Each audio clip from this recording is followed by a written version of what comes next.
近日，根据日本防卫省统合幕僚监部所披露的消息，5月1日，中国的001航母辽宁舰率领各型驱护舰只共8艘，浩浩荡荡经过黄海、东海，穿越宫古海峡进入西太平洋，创造了辽宁舰入列以来规模最大的一次航母战斗群实战演练。当然，作为中国海军最铁杆的御用摄影师，日本方面自然不会放过这次参观学习的机会。下面就是日本海自拍到的高清图片，它们分别是舷号16的辽宁舰和101号南昌舰，117号西宁舰和118号乌鲁木齐舰，120号成都舰和901号乌伦湖舰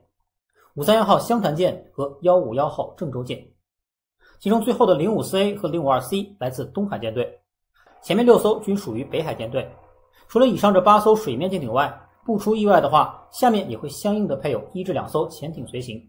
潜艇通常会在编队之前执行反潜和情报搜索任务，比如尼米兹级航母在执行任务时都会编入1至2艘弗吉尼亚级攻击型核潜艇。而在上次摔了一架 F-35B 的伊丽莎白女王号航母在抵达印太时，也有一艘机敏级攻击核潜艇随行。我国向来对潜艇保密程度最高，而编入航母战斗群潜艇的型号和名字也从未公布过。不过此次出行实战化训练的意味颇为浓厚，而普通常规潜艇的速度很难跟上航母编队，而且需要经常上来换气，这样就会暴露航母编队的踪迹。所以推估随行的应该为093A 攻击型核潜艇，不过至于是长征几号就不知道了。这样辽宁号航母战斗群此次编队的数量很有可能是9至10艘。那么很多人就会问了，辽宁舰隶属于北海舰队，怎么2艘东海舰队的054A 和052C 也来凑热闹呢？很简单，代练。东海舰队在中国3大舰队中成立最早，但却实力垫底。1949年4月23日在江苏泰州白马店成立，也是解放军的第一支海军，423海军节就是这么来的。不过建军虽早，但到目前为止1艘航母没捞到不说，就连8艘05万吨大驱也被北海和南海舰队平均瓜分，实在有点汗颜。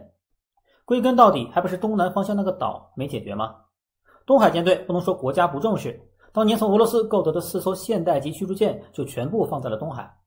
不过台湾海峡太过狭窄，根本用不上航母，所以辽宁舰和山东舰自然就被部署给了北海舰队和南海舰队。甚至即将下水的003也没有东海的份，因为它的母港将是北部战区的青岛港。也是，像航母这么个大家伙摆在浙江宁波，距离台湾也确实有点近，太不安全。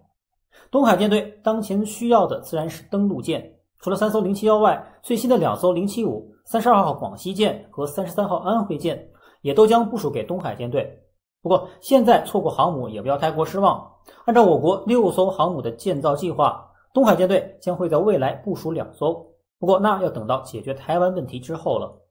届时航母的母港很可能已经不是浙江宁波，而是台湾花莲了。到那时，东海舰队将在广阔的太平洋直面美日海军，并部署可以匹敌福特级的核动力航母，想必实力跃升为3大舰队之首也指日可待。看到这里，很多台湾网友一定会说，我都等了70年了，你们怎么还不敢来？面对这种嗷嗷待哺和殷殷期盼，我只想说，不是不到，时候未到。至于是什么时候，我们稍后揭晓。我们回来再看一下这8艘水面舰艇。辽宁号航母出行编队训练机会实在难得，所以除了带刀侍卫05南昌舰之外，很多都是新面孔。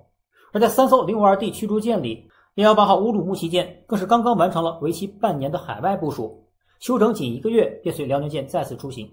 之所以提到它，是因为它此前参与的正是与俄罗斯和伊朗海军在波斯湾进行的联合军演，俄罗斯派出的刚好是太平洋舰队的旗舰瓦良格号巡洋舰。这是双方同框时拍摄的图片，大家看着是不是有点眼熟？没错，这艘瓦良格号就是与前段时间在黑海沉没的莫斯科号相同级别的光荣级导弹巡洋舰。这一行共建造了3艘，不过现在只剩下2艘了。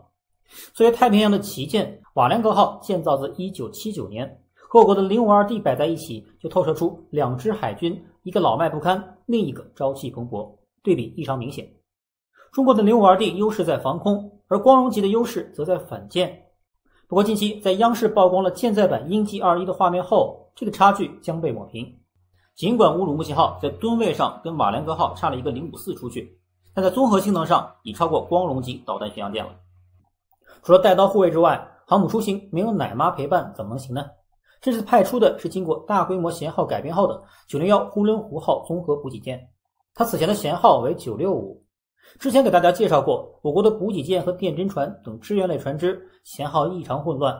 所以近2年进行了一轮大规模的舷号改编计划，顺带把056A 等轻型护卫舰也一并改了。没办法，下饺子太快，数字不够用了。而此次随辽宁舰出行的乃妈901型综合补给舰是我国吨位仅次于航母的大家伙，甚至超过了075两栖攻击舰，吨位达到 4.8 万吨，可携带船用燃油15000吨，舰载机航空煤油5000吨，淡水1500吨，干货弹药3000吨，吨位足足是小型乃妈 903A 的2倍多。上次随05万吨大驱远赴第3岛链阿雷申群岛的就是 903A 型可可西里湖号，不过那时它只需要负责2艘船舰的补给，要供养一整个航母战斗群编队，那就只能靠超级乃妈901型了。901型左侧有4个补给站，右侧则有3个，而左侧4个中有1个补给站还是航母专用。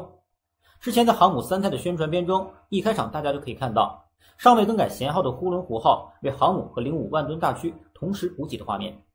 由于现代世界航母的舰岛通常被设计在右侧，具体原因呢，主要是因为由于舰载机飞行员的生理构造因素和早期螺旋桨飞机的特性等等，具体就不详细说了。现在航母的舰岛通常都位于右舷，这样无论是燃油或者是干货补给，从航母右侧都更为方便。所以901型补给舰那个专门给航母加油的补给站就被设计在了左边。如图可以看到，无论什么时间，补给舰都位于航母的右侧。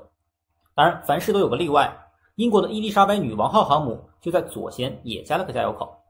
特立独行是英国的传统，汽车方向盘不也被设计在右侧了吗？中国这艘满载排水量达到48000吨的综合补给舰，吨位甚至超过了很多国家的航母，比如法国满载排水量42000吨的戴高乐号核动力航母，可见造舰实力不足。901型综合补给舰全部由位于广州的广船国际建造。换句话说，除了大连和上海，在华南地区，我国仍然具备一个可以打造大型驱逐舰、两栖攻击舰甚至航母的大型造船厂。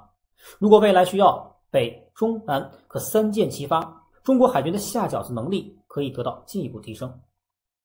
901型综合补给舰目前已有901呼伦湖号和905查干湖号2艘服役，第3艘鄱阳湖号已经下水西装，第4艘洪泽湖号正在建造。最新的消息是，第5艘901型将被命名为日月潭号，而其服役的日期预估将为2027年。换句话说，这是否预示着在这个时间点之前，台湾问题就已经解决了呢？时间不长，我们敬请期待。根据日本统合幕僚监部最新公布的消息，辽宁舰航母战斗群于5月3日穿过宫古海峡，抵达图都的这里。日本海自还拍到了歼15舰载机在辽宁舰上起降的画面。而与此同时，美国的林肯号航空母舰也在附近海域进行演练。不过说是航母战斗群，身边却只有一艘老迈的提康多罗加级巡洋舰伴随，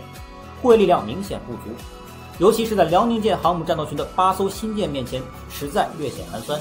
于是日本不得不派出了出云号准航母南下接应，感觉有一种大哥出门钱没带够，工具人小弟火速救场的味道。辽宁舰航母战斗群将在西太平洋进行为期1个月的实战化演练，而其回港时刚好将会赶上6月3日003号航空母舰下水的日子。那时我们会不会看到8艘军舰齐聚东部外海，共同见证003下水的时刻呢？的确值得期待。好，那本期视频就录到这里，我们下期视频再见。